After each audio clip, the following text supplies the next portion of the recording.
On a observé une chose, c'est que pour des nouveaux services que l'on lance auprès d'une population qui est un peu plus éloignée de la technologie, ce qui est très important, c'est finalement qu'elle soit préconisée soit par le cercle affectif de cette personne, soit par un cercle de confiance auquel elle adhère. Et on s'aperçoit que les seniors font appel beaucoup à leurs enfants pour se faire aider, s'approprient donc ce service de possibilité de montrer son écran de façon instantanée, et après on fait une démarche, je dirais, de faire appel à un expert dans le cadre d'un service à la personne. Ça a révélé aussi des nouvelles idées pour des personnes qui sont en fin d'activité, de finalement se réinscrire dans une démarche de proposer des activités d'accompagnement vers d'autres seniors. Donc on se retrouve avec des seniors qui font un complément de revenus par rapport à leur retraite, en proposant finalement d'aider les autres, moyennant une rémunération. On est en train de mener une expérimentation qui est financée par le Conseil régional d'Île-de-France, et qui est exactement ce que disait Daniel, c'est que, vous savez, il y a quelques universités, notamment les universités numériques de Paris, ont ce qu'on appelle des UV libres, c'est-à-dire il y a quelques UV, enfin des unités de valeur,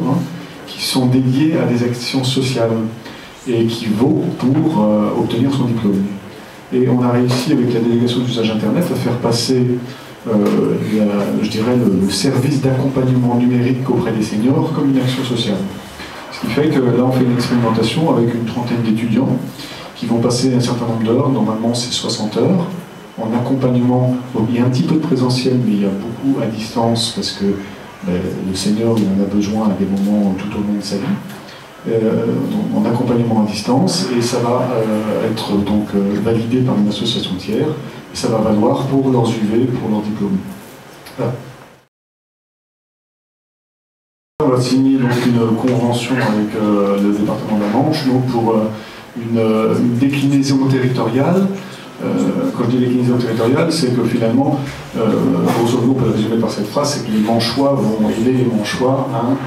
dans l'apprentissage du numérique. Donc il y a cette première déclinaison.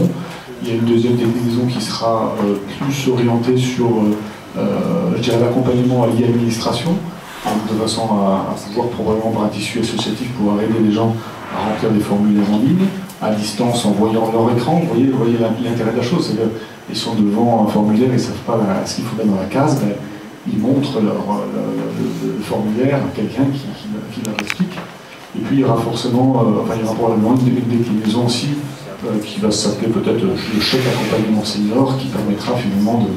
de donner un capital d'accompagnement, de formation à consommer à la carte, avec qui ils veulent, tout ça étant dans un écosystème territorial.